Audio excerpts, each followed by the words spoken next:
ठहाके लगाने वाली वीडियो से मन में सवाल आता है कि Modi ji in global leader से क्या बात करते होंगे।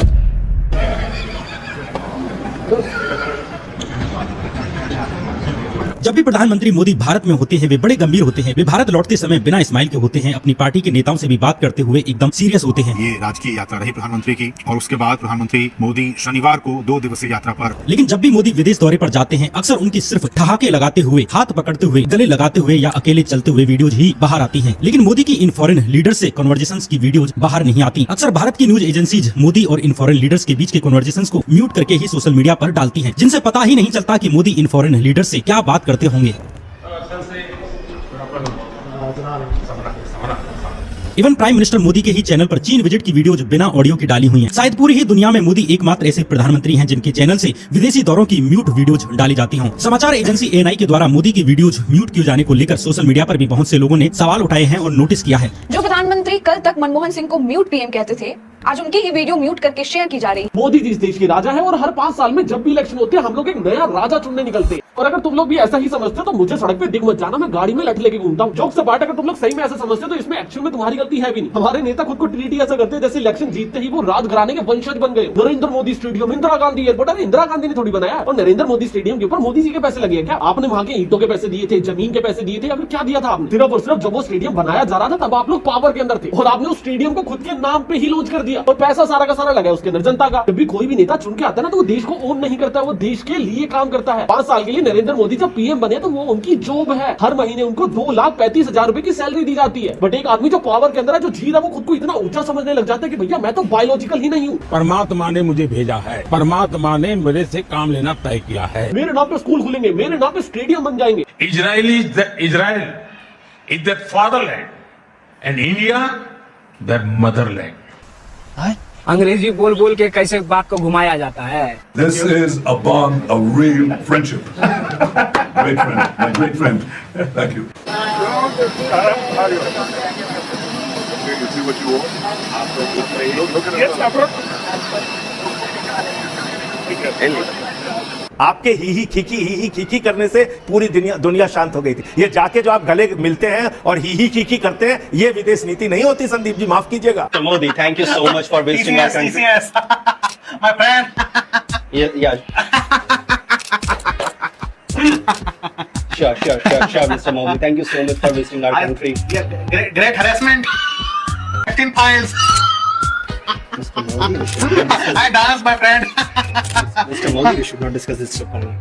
आप विश्वगुरु नहीं है, आप गुरु घंटाल हैं, विश्वगुरु नहीं हो सकते आप। जब अहमदाबाद में प्लेन क्रैश हुआ तब भी मोदी और प्लेन हादसे के पीड़ितों की बातचीत की वीडियोज ANI ने म्यूट करके ही डाली। इसलिए मोदी के इन फॉरेन लीडर्स के साथ जितने भी कन्वर्सेशंस अब तक बाहर आए हैं वे या तो गलती से किसी फॉरेन लीडर की वीडियो में कैप्चर हो गए या किसी फॉरेन मीडिया ने अपने प्लेटफॉर्म्स पर डाल दिए। जैसे DRM न्यूज की इस वीडियो को देखिए, जिससे कुछ अंदाजा आपको लग सकता है कि मोदी आखिर इन नेताओं से क्या बात करते हैं।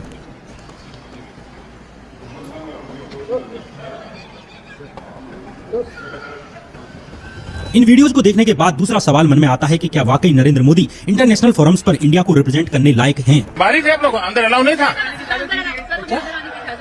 Oh my God. अब इस वीडियो को देखिए।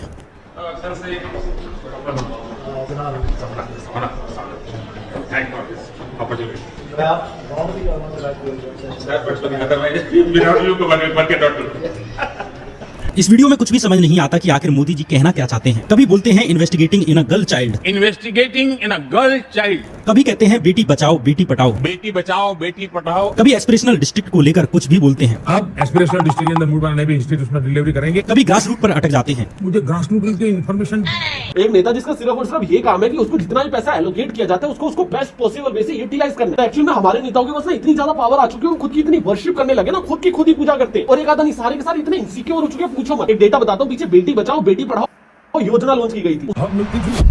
इन वीडियोज को देखने के बाद मन में सवाल आता है कि क्या नरेंद्र मोदी सच में इंडिया का साइड रखने के लिए कैपेबल हैं? क्या आपको भी लगता है मोदी फादर ऑफ इंडिया है? Prime minister Modi is the father of India. Prime minister is the most credible ambassador for भारतीयता। Prime minister has vanquished all the opposition. #brand Modi. Brand Modi is the only thing this election is about. #brand Modi. या वे एक incompetent PM हैं जिनकी image प्रचार और पैसे से artificially बनाई गई है और असल में सच्चाई कुछ और है। Welcome to the reality. हमारा मोदी भगवान है और अमित शाह भगवान है और मोदी राम और अमित शाह कृष्ण और देश में जन्म ले लिया। आदित्यनाथ क्या है? वो भी राम के अवतार है। 2013-14 और बाद के कुछ सालों में भी नरेंद्र मोदी को लेकर फेसबुक पर 2 पोस्ट चलती थी जिनमें ये बताने की कोशिश होती थी कि मोदी कोई सामान्य इंसान नहीं है, वे भगवान हैं। जैसे एक स्टोरी ये चलती थी कि भगवान महावीर की पत्नी का नाम यशोदा, भगवान बुद्ध की पत्नी का नाम यशोधरा और मोदी की पत्नी का नाम यशोदा बेन। क्या ये एक महज एक संयोग है या कुछ और? दूसरी कहानियां थी नास्त्रेदमस की भविष्यवाणियां, जिसमें उन्होंने कथित तौर पर 450 साल पहले ही कह दिया था कि साल 2014 में नरेंद्र मोदी नाम का एक आदमी आएगा और भारत का काया पलट कर देगा। मोदी जी कुछ भी करेंगे ना, हम लोगों को पसंद। 2 रात भूखा सोना पड़े, बच्चे रात में भूखा भी सोएंगे ना, तो मोदी जी के लिए जय करते रहेंगे, उस दम तक करते रहेंगे। इन बातों से ऐसे लगता था कि जैसे नरेंद्र मोदी एक साधारण आदमी नहीं है, वे एक अवतार हैं। अगर मोदी जी प्रधानमंत्री बन गए तो देश वर्ल्ड पावर बन जाएगा, पूरी दुनिया पर हमारा राज होगा क्योंकि पूरी दुनिया मोदी को सुनेगी। लेकिन फिर मैंने ये एक वीडियो देखी। मेरा बहुत धर्मदोषी भाव है and for you personally और आप व्यक्तिगत तौर पे आपके लिए and for what India represents to the rest of the world. India thank you. I can assure you, Mr. Prime Minister, that you have my person, on my behalf, a true friend. मैं आपका सच्चा मित्र। Thank you. Thanks a lot. Thank you. जो भी वो बातें कर रहा है उसका जवाब थैंक यू में ही दिया जा रहा है मोदी साहब की तरफ से। ये हालात हैं विश्व गुरु के, 56 इंच सीने वाले के, और पैसा फेंक कर गोदी मीडिया पर इसकी PR की जाती रही और इसे भगवान बनाने की कोशिश की गई। Modi is father of India. ये हालात पहुंच चुके हैं भारतीयों के, और एक्चुअल क्या है, न्यूयॉर्क पोस्ट जैसा एक अमेरिका का बड़ा अखबार इसकी मीम्स लगाता फिर रहा। यह है दुनिया में क्रेडिबिलिटी और अपने मुल्क में किस तरह पैसा फेंक कर गोदी मीडिया पर अपनी PR करवाई जा रही है। बहरहाल इस सारे मामले पर आपकी क्या राय है, कमेंट सेक्शन में ज़रूर बताइएगा। चैनल को सब्सक्राइब नहीं किया तो इस वीडियोस के लिए उसे भी ज़रूर सब्सक्राइब कीजिए। तो आज की हमारी वीडियो का आपने रिएक्शन सुना है कि ईरान, इसराइल और अमेरिका के दरमियान जो जंग चल रही है उसको लेकर आज की वीडियो का हमारा रिएक्शन था। तो ईरान ने भी बहुत ज़्यादा तबाही मचाई हुई है जो कि इसराइल के मुल्क में। एक तो हम आपको बता दें जाएँ, ईरान ने बहुत बड़ा धोखा दिया है, इसराइल को धमकी में रखा है कि जो जेली उन्होंने असला और जहाज़ वगैरह चाइना से लिए हुए थे उन पर ही वे ये बम्बारमेंट करते रहे। लेकिन वो सारे के सारे जेली थे, इनका असला ज़ाया करवाने के लिए बांग्लादेश जो ईरान ने साजिश की थी वो कामयाब रही। और ईरान भी बहुत ज़्यादा तबाही कर रहा है इसराइल में, बहुत धुआंधार जो है वो इसराइल की तबाही हो रही है। और ईरान भी बहुत अच्छे अंदाज में आगे बढ़ रहा है और ईरान का नुकसान भी हो रहा है मानते हैं, लेकिन बहुत ज़्यादा जो है वो